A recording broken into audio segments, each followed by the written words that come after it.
There is something about South Westland that keeps drawing many hunters back.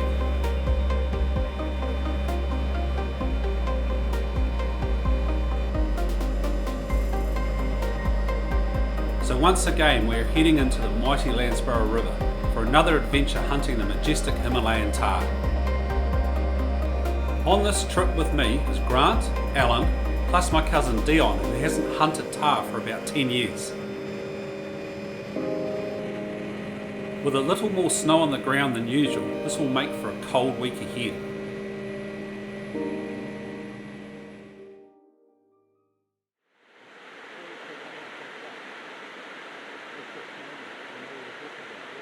We left our first hunt of the trip till the following morning, where we all went down river to see what animals were about. And by mid-morning we started to see tahr, which were all at lower altitudes, and that suited us just fine.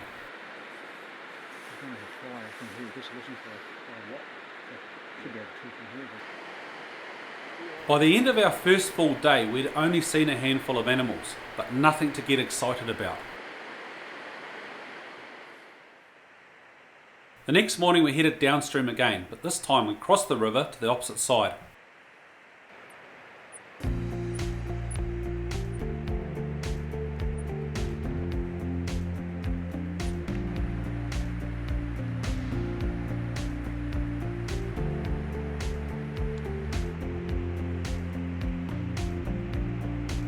It was a slow start and it took till around 11 AM before we started to see tahr.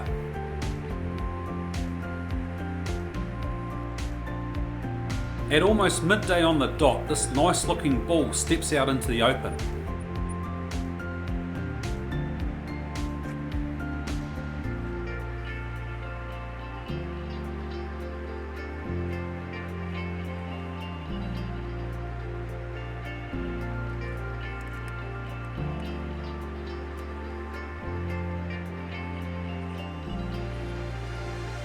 "20 minutes later and lower down, this bull walks out of the bush.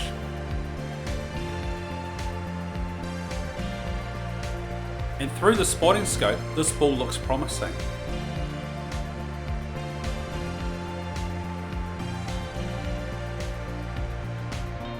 We notice a nanny lower down and he appears to be heading in her direction.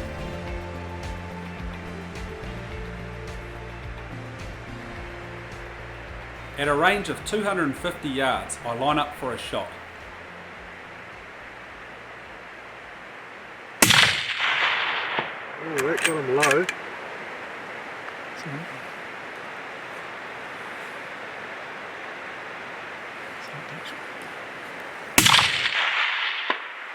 That was low too. I had it low,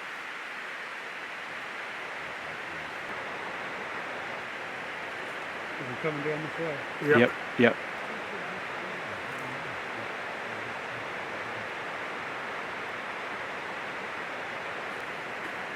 I just can't see him. Okay, come on this side. Try and back him up on this if you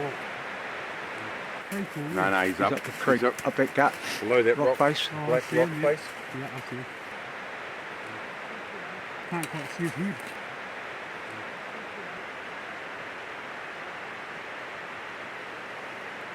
There he goes.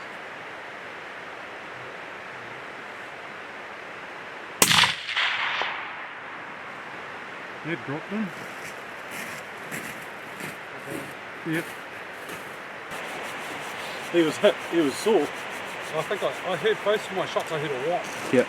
They both hit. And then that last one, I aimed here and that just... After all those shots, another bull shows up, so Dion lines up on him. Now Dion.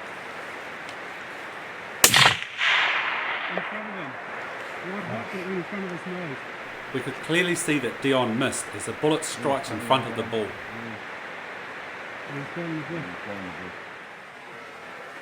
Here is Dion's shot again in slow motion.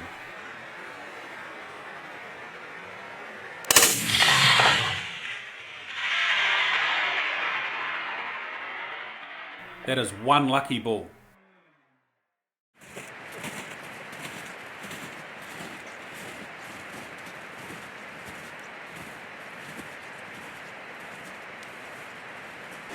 He'll be beyond shot.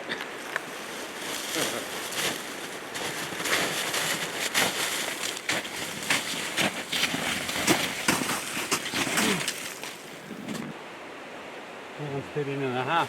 Really? Yeah. Little, yeah, 8-inch bases, so.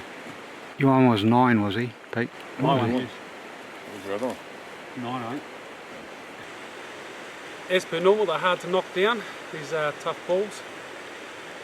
Well, some are, some just fall over. But this guy gave me a run for my money. Almost ran me out of ammo, but he goes 13 on one side and 13.5 on the other with 8-inch bases. So that's what guys are looking for these days. You're looking for a 13-inch ball. This is sort of what you've got to need to look for on the hoof. Comes up nice and high from the bases, up nice and high, then wraps back around with a nice curl. So that's what you need to find if you're after that sort of 13-inch benchmark, which a lot of guys are. So here she lays, going on the wall, full body mount this one. I had one last year, but unfortunately all the hair slipped, so fingers crossed this guy makes it through the rigmarole of getting them in and out.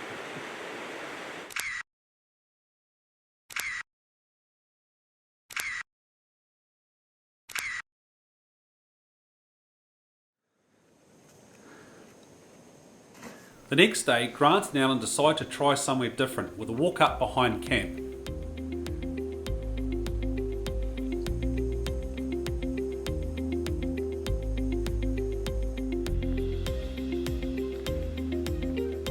It may have been nice to finally have some sun, but with very few animals seen for all that effort after having to push through waist-high thick scrub to get there.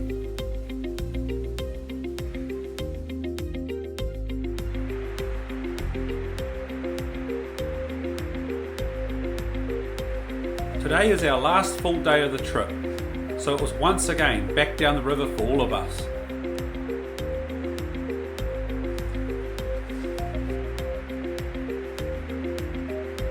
With only young animals seen in the morning,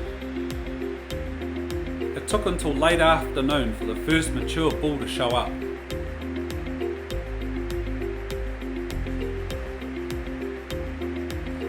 After having a good look at him through the spotting scope, he looks to be a beauty. This was Grant's opportunity to have a crack at a bull, so he and I get closer while Alan and Dion stay back to film the hunt. Now it was at this point during the filming when Alan noticed the camera had started to fog up on the inside due to the cold conditions, but he kept recording anyway.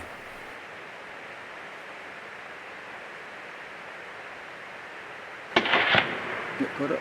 Yeah, got it. Got it.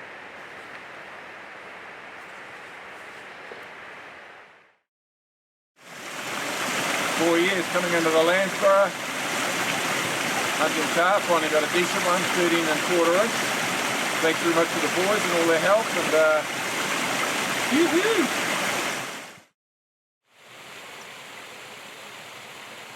Grant wanted this bull to be a shoulder mount, so we made sure to take plenty of skin.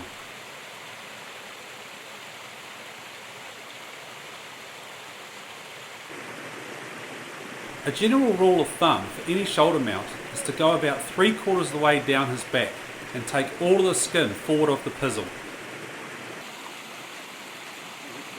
A bull Tahr skin can be very tough, especially around his neck, so a good sharp knife is essential.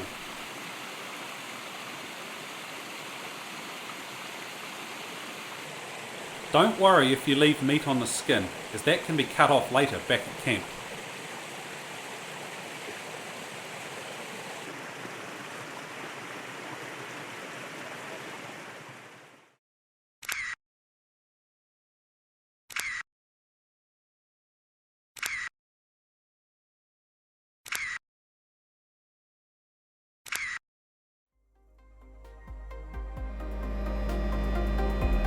And this brings to a closure another cold but successful Himalayan Tahr trip down in South Westland.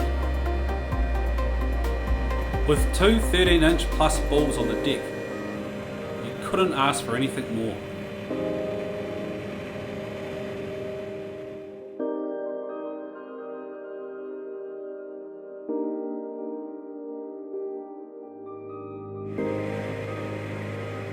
When the Department of Conservation made the announcement that they were going to reduce our Himalayan tahr population, almost all of us except Alan the cameraman had a trophy bull tahr of 13 inches or better. This had been on Alan's bucket list for a long time. So in 2019 he made the decision to carry both video camera plus rifle and hopefully fulfill that ambition.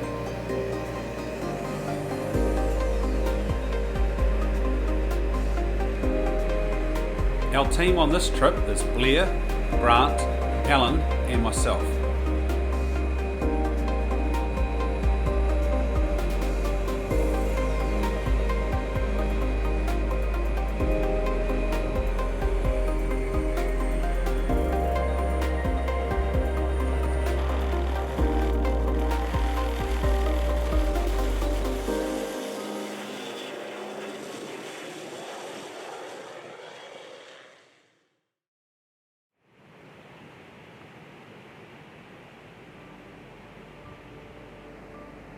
The Southern Alps on a fine day are absolutely stunning.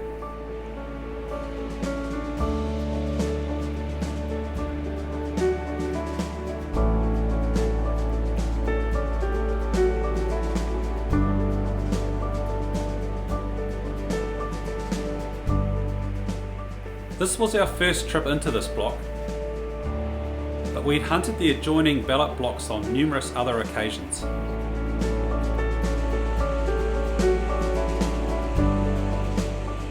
After 3 days of hunting we did find tahr, but no bulls of significant size.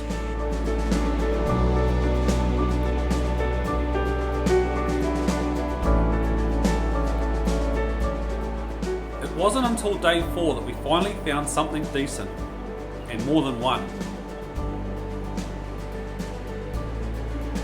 First it was this nice bull in nannies at 600 yards.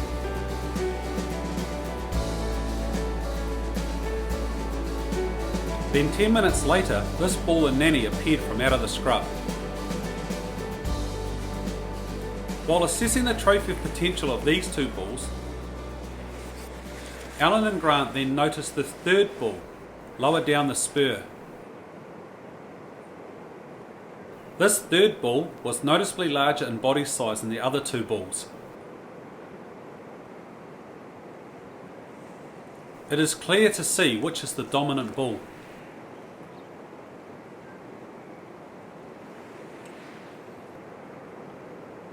He now looks even more impressive with his mane puffed out.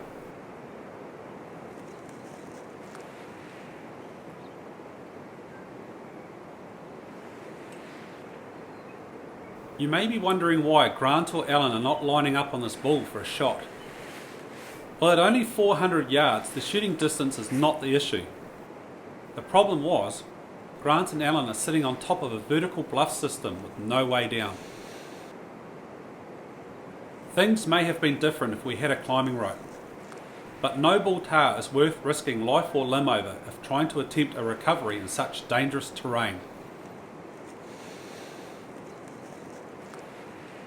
Frustratingly, all Grant and Alan could do was watch and film him. This terrace he is standing on is only 310 yards away.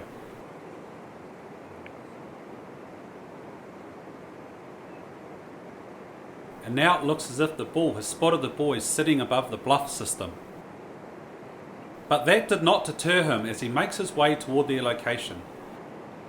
You can clearly see this bull has not only good horn length, but a distinct wide set of horns, which is something we have not often seen before.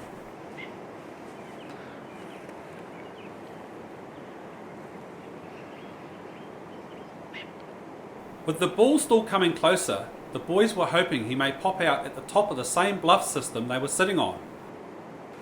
But that never happened, and he was not seen again. Well, not on this trip anyway.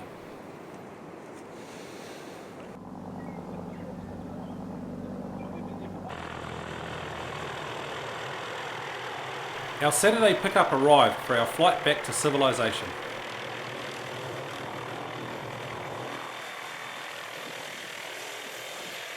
But that is not the end to this story.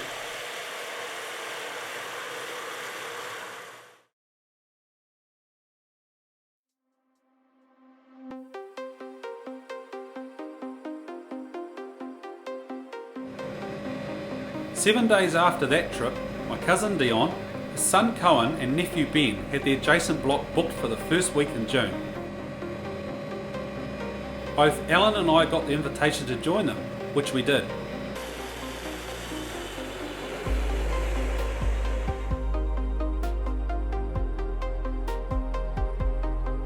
On day 2 of that hunt, young Cohen was successful in taking this nice 12-inch bull.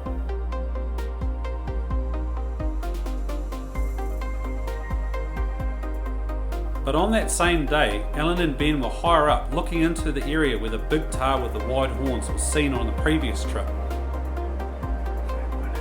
They had just finished packing away all of their gear, ready for the walk back to camp, when that same bull walks out of the tall native on the right, heading for the bluff system to the left. At a distance of only 130 yards, Alan dropped the bull on the spot with a single shot. The arrow marks the location of his final resting place. Because of fading light, the recovery was planned for the morning. However, due to snow, then heavy rain, it took another 2 days before we could finally get to him. And what a beast he was! With a horn length of a tad over 15 inches, he is indeed a bull tahr trophy of a lifetime. Don't forget to like, share and subscribe to this channel. Until next time, thanks for watching.